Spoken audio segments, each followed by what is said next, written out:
தமிழகம் எங்கும் Max Gold cash for your gold. Max Gold நீங்க தங்க மட்டும் இல்லைங்க, பிளாட்டினம், டைமண்ட், சில்வர், ரூபினி எதை வேணாலும் விற்கலாம். உங்களுக்கான பணம் ரொக்கமா கையிலயோ இல்லைன்னா பேங்க் அக்கௌண்ட்லயோ உடனடியாக செலுத்திடுவாங்க.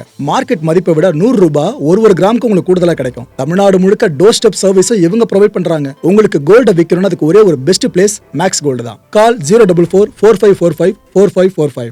வணக்கம். Big topic with Karthik Mayakumar. 2020 நடந்த ஒரு கொடூரம். போலீஸ் டிபார்ட்மெண்ட் எடுத்துக்கிட்டாலே இந்த கொடூரத்தை அவங்களும் மறக்க மாட்டாங்க, மக்கள் நம்மளும் மறக்க மாட்டோம்.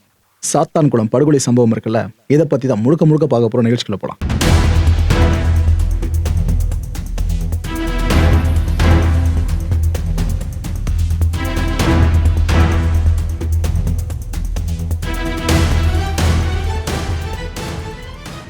கடந்த 2020 வருஷம் நாமெல்லாம் இப்போ என்ன ஃபேஸ் பண்ணிட்டு இருந்தோம்?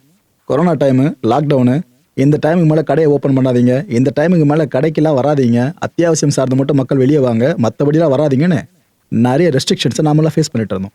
அந்த டைமில் தூத்துக்குடியில் இருக்க சாத்தான்குளம் அப்படின்ற பகுதியில் ஜெயராஜ் அப்படின்ற ஒருத்தர் ஒரு செல்ஃபோன் கடை நடத்திட்டு இருந்தாருங்க. அவரோட பையன் வெனிக்ஸ். இந்த 2 பேரும் அன்னைக்கு செல்ஃபோன் கடையை மூடுறதுக்கு தாமதம் ஆயிடுச்சாமா. நைட்டு போலீஸ் வந்து க்ளோஸ் பண்ண சொல்லுவாங்களே, அப்படி சொல்லும் போது மூடுறதுக்கு தாமதம் ஆயிடுச்சாமா. இப்படி ஒன்று நடந்துச்சுனாக்கா, உண்மையிலேயே அப்படி நடந்திருந்தாலும் கூட போலீஸார் அவங்கள கூட்டு போய் அடின்னு அடிச்சு சாவடிக்கலாமாங்க. அப்புறப்பட கொடுமையை பண்ணி வச்சிருந்தானுங்க. இந்த கொரோனா ஊரடங்கு டைமில் கடையில் உள்ள ஓப்பன் பண்ணிடக்கூடாதுன்னு சொல்லிட்டு ஒரு கடத்தில் அவங்க ஏதோ சொன்னாங்கன்னு சொல்லிட்டு அவங்கள அடித்து வண்டியில் ஏற்றிருக்காங்க. ஏற்றிட்டு போயிட்டு செம்ம அடி அடிச்சிருக்காங்க. அப்போ இருக்க ஊடகங்கள் எல்லாமே இதை பற்றி ரிப்போர்ட் பண்ணிட்டு இருந்தோம். நாமளே 2020 இந்த நியூஸை ஃபுல்லாக கேரி பண்ணியிருந்தோம். இந்த விவகாரம் பெருசாக மாறுதுங்க. ஏன்னா லாக்அப் டெத்தை தான் இதை பார்ப்பாங்க. போலீஸார் அடிச்சு கொண்ட இந்த விஷயம் லாக்அப் டெத்தை தான் பார்க்கப்படும். இந்த விவகாரத்தில் போலீஸை விசாரிக்க கூடாதுன்னு சொல்லிட்டு சிபிஐ விசாரணை கோரப்படுது. அதுக்கும் தமிழ்நாடு அரசு எந்தவித அப்ஜெக்ஷனும் தெரிவிக்கல. ஓகே, சிபிஐ விசாரணை பண்ணிட்டோன்ட்டாங்க. இதுக்கப்புறம் 10 பேர் அரெஸ்ட் பண்ணவும் பட்டாங்க. எப்படி ப்ரோ, இன்வெஸ்டிகேஷன் ஆரம்பிச்சதுக்கு அப்புறம் தான் அரெஸ்டான்னு கேட்டீங்கன்னா, டிபார்ட்மெண்ட் இருக்க ஆட்களை முதல்ல அரெஸ்ட் பண்ணிட்டாங்க. அதுக்கப்புறம் சிபிஐ அந்த பேட்டர்னை கொஞ்சம் அடுத்த லெவலுக்கு கொண்டு போனாங்க. மதுரை மத்திய சிறையில் அந்த 10 பேரையும் அடைச்சாங்க.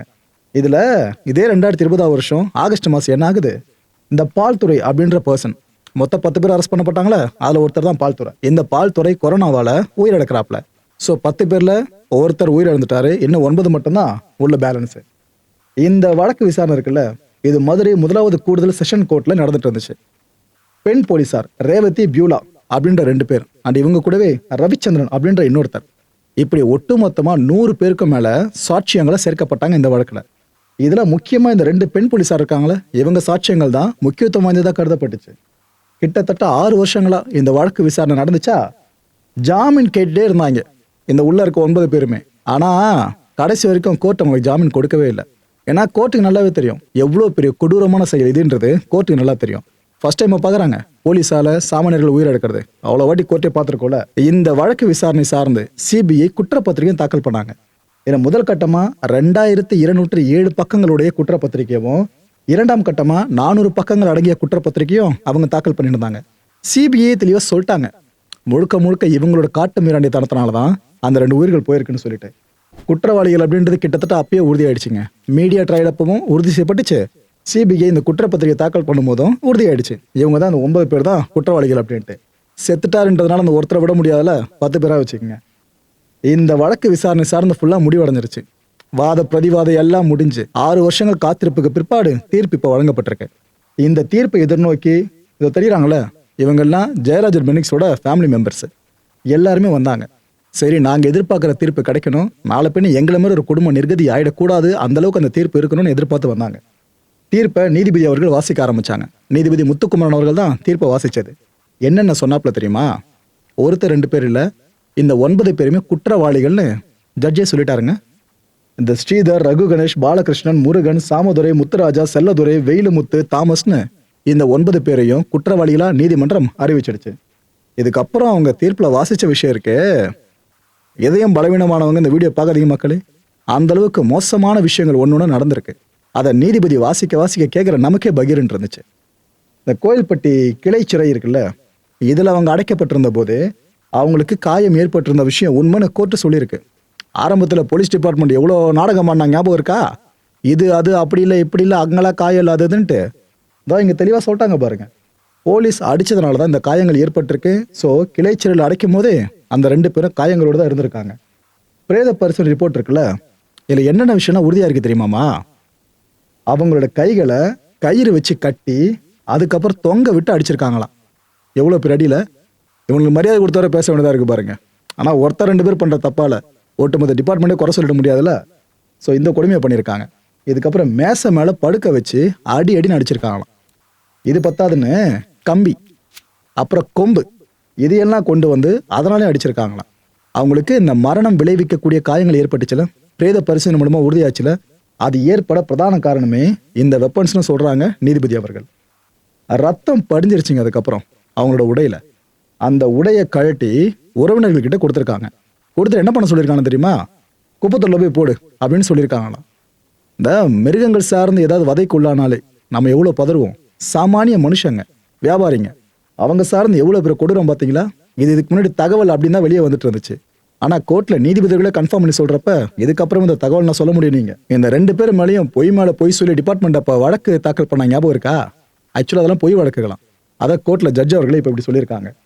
இந்த இன்ஸ்பெக்டர் ஸ்ரீதர் இருக்கால, இந்த ஆஃபீஸர் தான் அடிக்க சொல்லியிருக்காப்லையா. இவர் அடிக்க சொன்னதுனால தான் அத்தனை போலீஸ்காரங்களும் இந்த 2 பேரையும் அப்பாவிகளை அடிச்சே கொண்டு இருக்காங்க. அதுவும் என்ன தெரியுமா சொல்லியிருக்காங்களா? அடிக்கும் போது நம்மளாம் அடிச்சு பழகிறதுக்கு ஆள் கிடைச்சிட்டானுங்க, வாங்க உரிச்செடுப்போம் அப்படின்ட்டு இதை சொல்லியே அவங்கள அடிச்சிருக்காங்களாம். நைட்டு முழுக்க 10 நிமிஷம் கேப்புன்னு சொல்லிட்டு அடிச்சுட்டே இருந்திருக்காங்க. அதாவது இப்போ கை வலிக்க ஃபுல்லாக அடிக்கிறது, அவங்களுக்கே கை வலிக்கும். அப்போ அடி வாங்கின நிலைமை யோசிச்சு பாருங்க.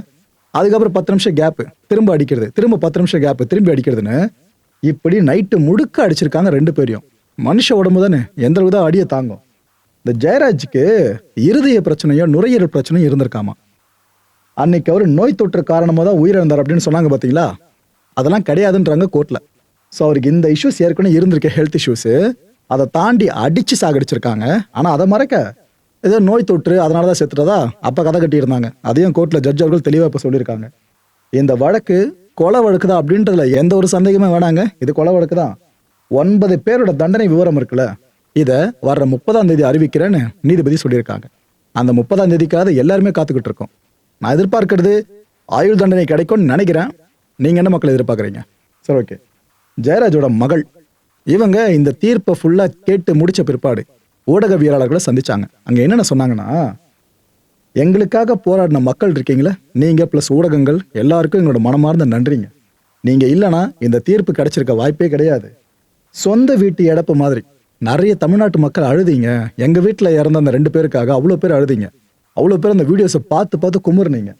எல்லாரோட உணர்வு போராட்டத்துக்கும் கிடைச்சிருக்க வெற்றியாக தான் இந்த தீர்ப்பை நாங்கள் பார்க்குறோம். அவங்களுக்கு உச்சபட்ச தண்டனை கிடைக்கணும்னு சொல்லி கேட்குறாங்க.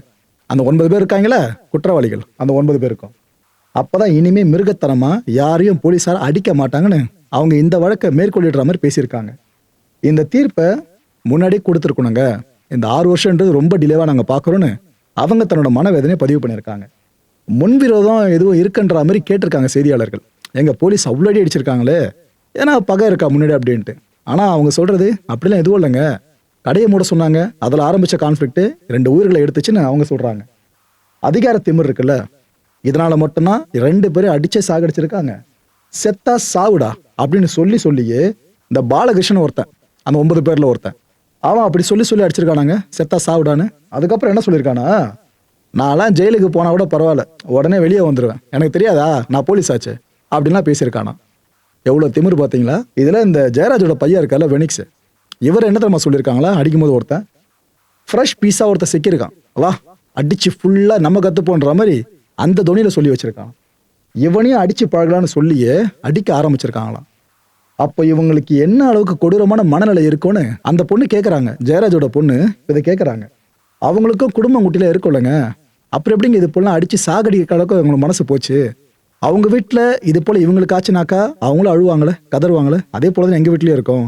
இதை நினச்சே பார்க்காம இருந்திருக்காங்களேன்னு அந்த பொண்ணு அவ்வளோ கதறி பேசியிருக்காங்க. இன்னொரு பக்கம் ஜெயராஜோட மனைவி இவங்க என்னென்ன சொல்லியிருக்காங்க, அவங்களுக்கு இவ்வளோ கொடுமை நடந்திருக்கு அப்படின்றது, என் கணவருக்கும் என் பையனுக்கும் இவ்வளோ கொடுமை நடந்திருக்குன்றது இப்போ இந்த தீர்ப்பை வாசிக்கப்பட்டுச்சுல, இப்போதாங்க எனக்கே தெரியும். நான் அந்த டைம்லேயே ஃபுல்லாக டிவி நியூஸ்லாம் பார்க்க முற்படுவேன். ஆனால் எங்கள் வீட்டில் யாருமே என்னை அலோவ் பண்ண மாட்டாங்க. நிறைய பேர் வீடியோஸ் போடுவாங்க, அதை பார்க்கலாம் பார்த்தா அதுக்கும் அலோவ் பண்ண மாட்டாங்க. ஏன்னா எனக்கு இதெல்லாம் தெரிஞ்சிடக்கூடாது, என் மனசு பதறம்னு சொல்லிட்டு என்னை அவ்வளோ தூரம் கண்ட்ரோல் பண்ணி வச்சுட்டு இருந்தாங்க. ஆனால் இப்போ கோர்ட்டுக்கு வரும்போது இந்த தீர்ப்பு வாசிக்கப்படும் போது தான் எங்கள் வீட்டு ஆட்களுக்கு என்ன ஆச்சுன்றதை கேட்க எனக்கு அப்படி பதறதுங்கன்னா நம்ம அழ ஆரம்பிச்சிட்டாங்க. யோசிச்சு பாருங்க மக்களே, நீதிபதி அவர்கள் தீர்ப்பு வாசிக்கிறப்ப என்னென்ன சொன்னார்னு அவங்க சொன்னோம் பார்த்தீங்களா? யாரோ ஒரு வீட்டில் நடந்திருக்க விஷயம், அவங்க வீடு தான் அது. நமக்கு எவ்வளோ வலினா அந்த அம்மாக்கு எவ்வளோ வலி இருக்கும். பெத்த பையனையும் கட்டின கணவனையும் பறி கொடுத்துருக்காங்க. அந்த அம்மா வலி எவ்வளோ பெருசு இருக்கும். எங்களுக்காக பிரார்த்தனை பண்ண மக்கள் இருக்கீங்களே, உங்க எல்லாருக்கும் சேர்த்து ஒரு நீதியாக தான் இந்த நீதி கிடைச்சிருக்கிறத நான் பார்க்குறேன்னு அந்த அம்மா சொல்லியிருக்காங்க. இதில் அரசியலாகவும் இந்த விஷயம் மாற தவறலைங்க. சாதாரண நேரத்தில் அரசியலாக்கப்படும். இப்போ எலெக்ஷன் ரொம்ப நெருங்கி இருக்கு, இந்த விஷயம் அரசியல் ஆகாமையா இருக்கும். ஆக்சுவலாக இந்த சம்பவம் நடந்தது எப்போ தெரியுமா? அதிமுக பீரியட்ல தான், கொரோனா டைமில். ஞாபகம் இருக்கும்னு நினைக்கிறேன் உங்களுக்கு. இதில் இப்போ திமுக ஆதரவு ஊடகங்கள் வர்சஸ் அதிமுக ஆதரவு ஊடகங்கள்னு அப்படி பேச ஆரம்பிச்சிட்டாங்க பயங்கரமா. அதிமுக சைடில் என்ன சொல்றாங்க, அந்த ஊடகங்கள் சைடில் ஏங்க இந்த சிபிஐ விசாரணைக்கு தாமா முன் வந்து உத்தரவிட்டது ஆனால் இபிஎஸ் அவர்கள் தான், அப்போதைய முதலமைச்சர். ஸோ இதில் நாங்களும் நீதிக்காக தான் ஃபுல்லாக போராடணும், இதோ இப்போ நீதி கிடைச்சிருக்கு பாருங்க அப்படின்னு அவங்க சார்பு ஊடகங்கள். திமுக சார்பு ஊடகங்களை பார்த்தீங்கன்னா முதலமைச்சர் ஸ்டாலின் அவர்கள் சொன்னபடியே இந்த சாத்தான்குளம் படுகொலை சம்பவத்துக்கு நீதி பெற்று கொடுத்துட்டாருன்னு இந்த பக்கம். இப்படி ரெண்டு தரப்பு ஊடகங்களும் மாறி மாறி மாறி பேசுறாங்களே தவிர ஒரு விஷயம் மக்கள் தெளிவாக புரிஞ்சுக்கங்க. நிதர்சனத்தை ஓப்பனாக இங்கே சொல்லிடுறேன். யார் ஆட்சியில் இருந்தாலும் போலீஸ் சார்ந்த ஒரு பெரிய பொறுப்பு சிஎம் கிட்ட தான் எடுத்துப்பாங்க. அப்போ டிபார்ட்மெண்ட்டை காக்கிற வேலை தான் எல்லாருமே பண்ணுவாங்க. அந்த ரியாலிட்டியை புரிஞ்சுக்கங்க. இந்த கட்சி அந்த கட்சின்னு சொல்லலை, எந்த கட்சி ஆட்சியில் இருந்தாலும் இது மாறாத ஒரு விஷயம் தான், தொடர்ந்து நடந்துட்டு இருக்க விஷயம் தான். ஆனால் ஒன்றுங்க, ஊடகத்தினர் மட்டும் இல்லை, அதுவும் சோஷியல் மீடியா அந்த டைமில் ஆக்டிவாக இல்லாமல் போயிருந்துச்சு. யோசிச்சு பாருங்க, இந்த வழக்கு ஒன்றுமே இல்லாமல் இருக்கும். நல்ல வேலை எல்லாரும் அதை பற்றி பேச பேச தான் நீதி இப்போ கிடைச்சிருக்கு. அந்த 9 பேரோட உறவினர்கள் இருக்காங்களே, அவங்களும் இந்த தீர்ப்பு கேள்விப்பட்டு கதறி அழுதுருக்காங்களாமா. அழுதுறீங்க பிரயோஜனம் இல்லை. எவ்வளோ பேர் கொடுமையை பண்ணியிருக்காங்க தெரியுதா? உங்கள் வீட்டை சேர்ந்தவங்க தான் அந்த 9 பேருமே. அப்பேற்பட்ட இவங்களை சும்மா மன்னிச்சு விட்டுலாமா? நாளை இன்னும் 4 பேரை போய் அவங்க குடும்பத்துக்கு எடுப்பாங்க. இப்பேற்பட்ட ஆட்கள் வெளியே வர்றதை விட சட்டத்துக்கு பதில் சொல்லி நீதி கேட்டுற தண்டனையை பெற்றுட்டு போட்டோம். இவங்க சார்ந்து சப்போர்ட் பண்ணி நீங்கள் எதுக்கு நெகட்டிவ் கர்மா வளர்த்துக்கிட்டு இருக்கீங்க? விடுங்க. இது என்ன அப்பாவிகளா? இந்த 9 பேரை சார்ந்தோம் எல்லாம் கோர்ட்டே சொல்லிடுச்சு குற்றவாளிகள்னு. இதுக்கு மேலே அப்பீல் கிப்பீல்னு போனீங்கன்னா கூட எதுவும் செல்லுபடி ஆகாது. மக்கள் இந்த கான்டென்ட்டை பொறுத்தவரை நாமெல்லாம் சிந்திக்க வேண்டியது ஒரே ஒரு விஷயம் தான். போலீஸ் தெரிஞ்சுட்டாங்க அப்படின்னு பல பேர் சொல்றீங்களா? அப்புறம் எப்படிங்க திருப்பவனம் அஜித்தை கொண்டாங்க? ஸோ ஒரு முறையும் சாமானியர்கள்கிட்ட மட்டும் லட்டி வேகமா பாயும், அடி வேகமா விழும், சாகடிக்கிற அளவுக்கு இன்ஃப்ளூயன்ஷியல் பர்சன்ஸ் இருப்பாங்களே, பணம் படைச்சவங்களாம், அவங்கள தொட சொல்லுங்க. ஆக கை இப்படி போவாது, இப்படிதான் போகும் மேல. எல்லாரையும் சொல்லல. இது போல ஒரு சில நபர்கள் டிபார்ட்மெண்ட்டுக்குள்ள இருக்கிறதுனால தான் ஒட்டுமொத்த டிபார்ட்மெண்ட் சார்ந்தும் மக்களுக்கு ஒரு அவநம்பிக்கை ஏற்பட ஆரம்பிக்குது. ஸோ முதல்ல களைஞ்செடுக்க வேண்டியது அது போல கருப்பாடுகளை. அதுக்கப்புறம் மக்கள் சார்ந்த அறிவுரையை நீங்க தாராளமா வழங்கலாம். ஆக்சுவலா அரசு எது சார்ந்து தனி கவனம் செலுத்துறாங்களே, இது போல சாமானியர்களை பிடிச்சு போய் அடிச்சு சாகடிக்கிறாங்களே, இந்த விஷயம் நடக்கக்கூடாதுன்றதுக்காக தனியா ஒரு ஃபோக்கஸை பண்ணியே ஆகணும். சும்மா நாங்க நீதியை பெற்று கொடுத்துறோம், நாங்க இதை பண்ணிட்டோம், அது தேவையில்லை. குற்றம் நடக்கிறதுக்கு முன்னாடியே தடுக்கணும். அதுக்கு எந்த அரசு கரெக்டாக செயல்படுது அது சார்ந்த மக்கள் அவங்களுக்கான ஃபேவரிசத்தை பதிவு பண்ணலாம். யோசிச்சு பார்த்துங்க. எலெக்ஷன் நெருங்கிட்டு இருக்கு, யோசிச்சு முடிவு பண்ணுங்க. அடுத்த நிகழ்ச்சியை சந்திக்கலாம். நன்றி, வணக்கம். தமிழகம் எங்கும் Max Gold, cash for your gold. Max Gold நீங்க தங்க மட்டும் இல்லைங்க, பிளாட்டினம், டைமண்ட், சில்வர், ரூபினி எதை வேணாலும் விற்கலாம். உங்களுக்கான பணம் ரொக்கமா கையிலயோ இல்லைன்னா பேங்க் அக்கௌண்ட்லயோ உடனடியாக செலுத்திடுவாங்க. மார்க்கெட் மதிப்பை விட 100 ரூபாய் ஒரு கிராமுக்கு உங்களுக்கு கூடுதலா கிடைக்கும். தமிழ்நாடு முழுக்க டோர் ஸ்டெப் சர்வீஸ் இவங்க ப்ரொவைட் பண்றாங்க. உங்களுக்கு கோல்ட விற்கணும்னு அதுக்கு ஒரே ஒரு பெஸ்ட் பிளேஸ் மேக்ஸ் கோல்டு தான். கால் 04445454545. என் அன்பார்ந்த மாயம் ஸ்டுடியோஸ் நேயர்களே, மாயம் பக்தின்னு ஆன்மீகத்துக்காக பிரத்யேகமா ஒரு சேனலை கொண்டு வந்திருக்கோம். மறக்காம சப்ஸ்கிரைப் பண்ணி அந்த சேனலுக்கு உங்களோட ஆதரவை மனப்பூர்வமா தெரிவிங்க. வணக்கம் மாயம் ஸ்டுடியோஸ் நண்பர்களே. மாயம் ட்ரெண்ட்ஸ் அப்படின்ற ஒரு புதிய ஃபேஸ்புக் பேஜை ஓப்பன் பண்ணியிருக்கோம். நீங்கள் யூடியூப்ல பார்த்துட்டு இருக்கீங்களா நம்மளோட கான்டென்ட்ஸ்லாம். இதெல்லாம் விட ஒரு படி மேலே ரொம்ப கிறிஸ்பாகவும் ரொம்ப சூப்பராகவும் நிறைய கான்டென்ட்ஸ் உங்களுக்கு இந்த பேஜில் காத்துட்டு இருக்குங்க. ஸோ உடனடியாக ஃபேஸ்புக் பிளாட்ஃபார்ம் போங்க, மாயம் ட்ரெண்ட்ஸ்னு டைப் பண்ணி சர்ச் பண்ணி நம்ம பேஜை ஃபாலோ பண்ணுங்க. அப்படியே நம்ம சேனலையும் நீங்கள் சப்ஸ்கிரைப் பண்ணிட்டீங்க அப்படின்னா இன்னும் நிறைய புது கான்டென்ட்ஸை உங்களுக்காக ப்ரொடியூஸ் பண்ணி கொடுத்துக்கிட்டே இருப்பாங்க. நீங்கள் பண்ணுற ஒவ்வொரு சப்ஸ்கிரிப்ஷனும் எங்களுக்கு பெரிய மோட்டிவேஷனாக அமையும்.